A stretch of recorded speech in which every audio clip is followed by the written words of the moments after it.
ओम नमः शिवाय। शिव जी सदा सहाय। ओम नमः शिवाय। गुरु जी सदा सहाय। रुद्र संहिता के सती खंड के 24वें अध्याय का श्रवण करेंगे। दंड कारण्य में शिव को श्री राम के प्रति मस्तक झुकाते देख सीता का तथा शिव की आज्ञा से उनके द्वारा श्री राम की परीक्षा। नारद जी बोले, ब्राह्मण विदे प्रजानाथ महाप्राज्ञ दयानिधे, आपने भगवान शिव तथा देवी सती के मंगलकारी सुयश का श्रवण कराया है। अब इस समय पुनः प्रेम पूर्वक उनके उत्तम यश का वर्णन कीजिए। उन शिव दंपति ने वहां रहकर कौन सा चरित्र किया था? ब्रह्मा जी ने कहा, मुने, तुम मुझसे सती और शिव के चरित्र का प्रेम से श्रवण करो। वे दोनों दाम्पति वहां लौकिक की गति का आश्रय ले नित्य निरंतर क्रीड़ा किया करते थे। तदनंतर महादेवी सती को अपने पति शिव का वियोग प्राप्त हुआ, ऐसा कुछ श्रेष्ठ बुद्धि वाले विद्वानों का कथन है। परंतु मुनि, वास्तव में उन दोनों का परस्पर वियोग कैसे हो सकता है? क्योंकि वे दोनों वाणी और अर्थ के समान एक दूसरे से सदा मिले जुले हैं, शक्ति और शक्तिमान हैं तथा चित स्वरूप हैं। फिर भी उनमें लीला विषयक रुचि होने के कारण वह सब कुछ संगठित हो सकता है। सती और शिव यद्यपि ईश्वर हैं, तो भी लौकिक रीति का अनुसरण करके वे जो लीलाएं करते थे वे सब संभव हैं। दक्ष कन्या सती ने जब देखा कि मेरे पति ने मुझे त्याग दिया है, तब वे अपने पिता दक्ष के यज्ञ में गई और वहां भगवान शिव का अनादर देख उन्होंने अपने शरीर को त्याग दिया। वही सती पुनः हिमालय के घर पार्वती के नाम से प्रकट हुई और बड़ी भारी तपस्या करके उन्होंने विवाह के द्वारा पुनः भगवान शिव को प्राप्त कर लिया। सूत जी कहते हैं, महर्षियों, ब्रह्मा जी की यह बात सुनकर नारद जी ने विधाता से शिव और शिव के महान यश के विषय में इस प्रकार पूछा।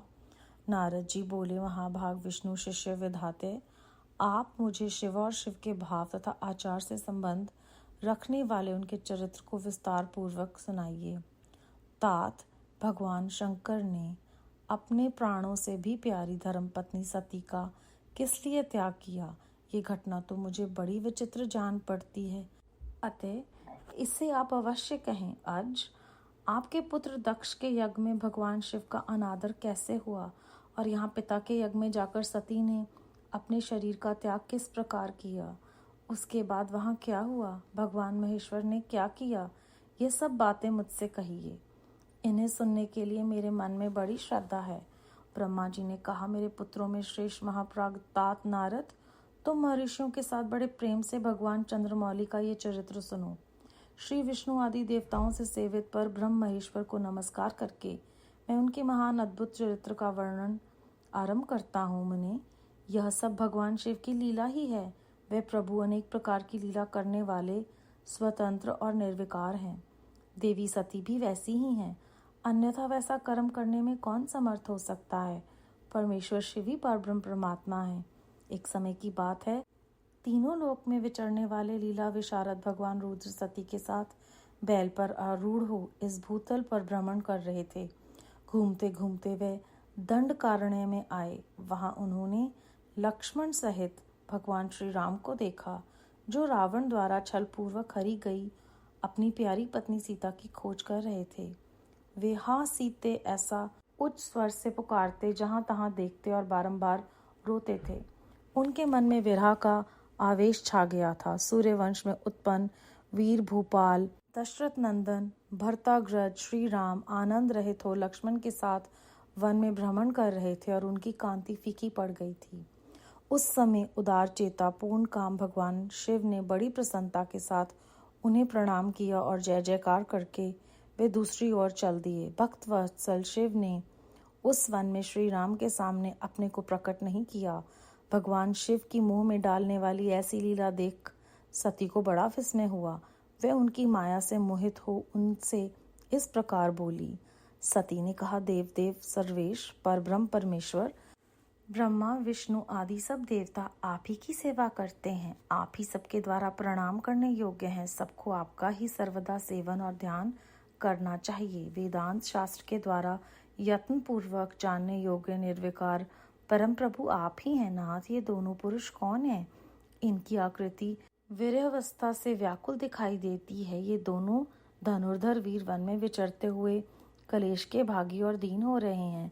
इनमें जो ज्येष्ठ है उसकी अंग कांति नीलकमल के समान श्याम है। उसे देखकर किस कारण से आप आनंद विभोर हो उठे थे? आपका चित्त क्यों अत्यंत प्रसन्न हो गया था? आप इस समय भक्त के समान विनम्र क्यों हो गए थे? स्वामिन कल्याणकारी शिव, आप मेरे सुयश को सुने। प्रभु सेव्य स्वामी अपने सेवक को प्रणाम करें, ये उचित नहीं जान पड़ता। ब्रह्मा जी कहते हैं, नारद, कल्याण में परमेश्वरी आदि शक्ति सती देवी ने शिव की माया से वशीभूत होकर जब भगवान शिव से इस प्रकार प्रश्न किया, तब सती की ही वह बात सुनकर लीला विशारद परमेश्वर शिव हंसकर उनसे इस प्रकार बोले। परमेश्वर ने कहा, देवी सुनो, मैं प्रसन्नता पूर्वक यथार्थ बात कहता हूँ, इसमें छल नहीं है। वरदान के प्रभाव से ही मैंने इन्हें आदरपूर्वक प्रणाम किया है। प्रिय, ये दोनों भाई वीरों द्वारा सम्मानित हैं। इनके नाम है श्री राम और लक्ष्मण। इनका प्राकट्य सूर्यवंश में हुआ है। ये दोनों राजा दशरथ के विद्वान पुत्र हैं। इनमें से जो गोरे रंग के छोटे बंधु हैं वे साक्षात शेष के अंश हैं। उनका नाम लक्ष्मण है। इनके बड़े भैया का नाम श्री राम है। इनके रूप में भगवान विष्णु ही अपने संपूर्ण अंश में प्रकट हुए हैं। उपद्रव इनसे दूर ही रहते हैं। ये साधु पुरुषों की रक्षा और हम लोगों के कल्याण के लिए इस पृथ्वी पर अवतीर्ण हुए हैं, ऐसा कहकर सृष्टिकर्ता भगवान शंभु चुप हो गए। भगवान शिव की ऐसी बात सुनकर भी सती के मन को इस पर विश्वास नहीं हुआ। क्यों न हो, भगवान शिव की माया बड़ी प्रबल है। वे संपूर्ण त्रिलोकी को मुंह में डाल देने वाली है। सती के मन में मेरी बात पर विश्वास नहीं है, ये जानकर लीला विशारद प्रभु सनातन शंभु यों बोले। शिव ने कहा, देवी मेरी बात सुनो। यदि तुम्हारे मन में मेरे कथन पर विश्वास नहीं है तो तुम वहां जाकर अपनी ही बुद्धि से श्री राम की परीक्षा कर लो। प्यारी सती, जिस प्रकार तुम्हारा मोह या भ्रम नष्ट हो जाए वह करो। तुम वहां जाकर परीक्षा करो। तब तक मैं इस बरगद के नीचे खड़ा हूँ। ब्रह्मा जी कहते हैं, नारद भगवान शिव की आज्ञा से ईश्वरी सती वहां गई और मन ही मन ये सोचने लगी कि मैं वनचारी राम की कैसे परीक्षा करूं। अच्छा, मैं सीता का रूप धारण करके राम के पास चलूं। यदि राम साक्षात विष्णु हैं तब तो सब कुछ जान लेंगे, अन्यथा वे मुझे नहीं पहचानेंगे। ऐसा विचार सती सीता बनकर शिव राम के समीप उनकी परीक्षा लेने के लिए गई। वास्तव में वह मोह में पड़ गई थी। सती को सीता के रूप में सामने आई देख शिव शिवा का जप करते हुए रघुकुल नंदन श्री राम सब कुछ जान गए और हंसते हुए उन्हें नमस्कार करके बोले। श्री राम ने पूछा, सती जी आपको नमस्कार है। आप प्रेम पूर्वक बताएं, भगवान शंभु कहाँ गए? आप पति के बिना अकेली ही इस वन में क्यों कर आई हैं? देवी, आपने अपना रूप त्याग कर किस लिए ये नूतन रूप धारण किया? मुझ पर कृपा करके इसका कारण बताइए। श्री रामचंद्र जी की यह बात सुनकर सती उस समय आश्चर्यचकित हो गई। वे शिव जी की कही हुई बात का स्मरण करके और उसे यथार्थ समझकर बहुत लज्जित हुई। श्री राम को साक्षात विष्णु जान अपने रूप को प्रकट करके मन ही मन भगवान शिव के चरणावृंदों का चिंतन कर प्रसन्नचित हुई सती उनसे इस प्रकार बोली। रघुनंदन, स्वतंत्र परमेश्वर भगवान शिव मेरे तथा अपने पार्षदों के साथ पृथ्वी पर भ्रमण करते हुए इस वन में आ गए थे। यहाँ उन्होंने सीता की खोज में लगे हुए लक्ष्मण सहित तुमको देखा। उस समय सीता के लिए तुम्हारे मन में बड़ा कलेश और तुम विरह शोक से पीड़ित दिखाई देते थे। उस अवस्था में तुम्हें प्रणाम करके वे चले गए और उस वट वृक्ष के नीचे अभी खड़े ही हैं। भगवान शिव बड़े आनंद के साथ तुम्हारे वैश्व रूप की उत्कृष्ट महिमा का गान कर रहे थे। यद्यपि उन्होंने तुम्हें चतुर्भुज विष्णु के रूप में नहीं देखा, तुम्हारा दर्शन करते ही वे आनंद विभोर हो गए। इस निर्मल रूप की ओर देखते हुए उन्हें बड़ा आनंद प्राप्त हुआ। इस विषय में मेरे पूछने पर भगवान शंभु ने जो बात कही उसे सुनकर मेरे मन में भ्रम उत्पन्न हो गया। अतः राघवेंद्र, मैंने उनकी आज्ञा लेकर तुम्हारी परीक्षा की है। श्री राम, अब मुझे ज्ञात हो गया कि तुम साक्षात विष्णु हो। तुम्हारी सारी प्रभुता मैंने अपनी आंखों से देख ली। अब मेरा संशय दूर हो गया। तो भी वहां मते, तुम मेरी बात सुनो। मेरे सामने ये सच सच बताओ कि तुम भगवान शिव के भी वंदनीय कैसे हो गए। मेरे मन में यही एक संदेह है, इसे निकाल दो और शीघ्र ही मुझे पूर्ण शांति प्रदान करो। सती का ये वचन सुनकर श्री राम के नेत्र प्रफुल्ल कमल के समान खिल उठे। उन्होंने मन ही मन अपने प्रभु भगवान शिव का स्मरण किया। इससे उनके हृदय में प्रेम की बाढ़ आ गई। उन्हें आज्ञा न होने के कारण वे सती के साथ भगवान शिव के निकट नहीं गए तथा मन ही मन अपनी महिमा का वर्णन करके श्री रघुनाथ जी ने सती के से ये कहना प्रारंभ किया। अध्याय 24 समाप्त। इस अध्याय में हमने जाना कि ब्रह्मा जी कहते हैं कि वाणी और अर्थ के समान शिव और शिवा एक ही हैं, तो आपस में वियोग नहीं हो सकता उनका, लेकिन लीलावश सब कुछ हो सकता है और सारी सृष्टि जो है वो शिव जी महाराज की लीला और माया के अधीन है। उन्होंने जब विष्णु जी को राम जी के रूप में देखा तो उनको प्रणाम किया, परंतु सती जी के मन में ये प्रश्न आया कि भक्त ने उनको प्रणाम क्यों नहीं किया। ऐसा कभी होता है कि जो स्वामी है वो सेवक को प्रणाम करे। तब शिव जी के कहने पर भी उन्हें विश्वास नहीं हुआ कि श्री राम जो है वो विष्णु जी के ही साक्षात्कार रूप हैं। तो यहाँ पे हमें फिर से ये समझ में आता है कि शिव जी अपने मोह में जो डालते हैं, उनकी माया जो है वो हमें एक विकल्प देती है कि क्या हम उन पर पूर्णतः विश्वास करते हैं या उसे ना मानकर अपनी बुद्धि लगाते हैं।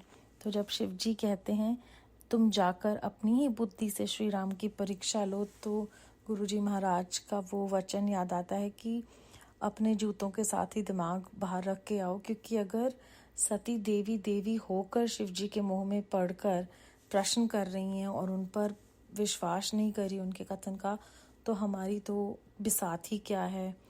तो हमें प्रश्न नहीं करने हैं, जो हो रहा है वो उन्हीं की माया है, पर हमें ये विकल्प मिलता है कि हम उन पर, परमात्मा पर पूरी तरह से, हर तरह से पूरा आत्मसमर्पण कर ये मान लें कि वो जो कर रहे हैं, जैसा कर रहे हैं वो सही है, और जो वो हमसे सुनवा रहे हैं या कहलवा रहे हैं वो सब ऐसे ही है जैसे होना चाहिए। लेकिन मन जो है वो नहीं टिकता और अपना मोह और भ्रम दूर करने के लिए वो जब जाती हैं तो विष्णु जी के रूप में श्री राम जी होते हैं, वो पहचान लेते हैं सीता जी को। तो उनको शर्म आती है कि मैंने क्यों अपने पति परमेश्वर और साक्षात भगवान शिव जी की बात नहीं मानी। तो वो उनके चरणों का चिंतन कर कर ये मान लेती हैं कि जो उन्होंने कहा वो सत्य ही है और वो हमेशा सत्य ही होगा। और आगे चलकर हम जानेंगे कि ऐसा करने पर सती जी को किस बात का क्या सामना करना पड़ेगा। आज के लिए गुरु साहब की कृपा से इतना ही। ओम नमः शिवाय। शिव जी सदा सहाय। ओम नमः शिवाय। गुरु जी सदा सहाय।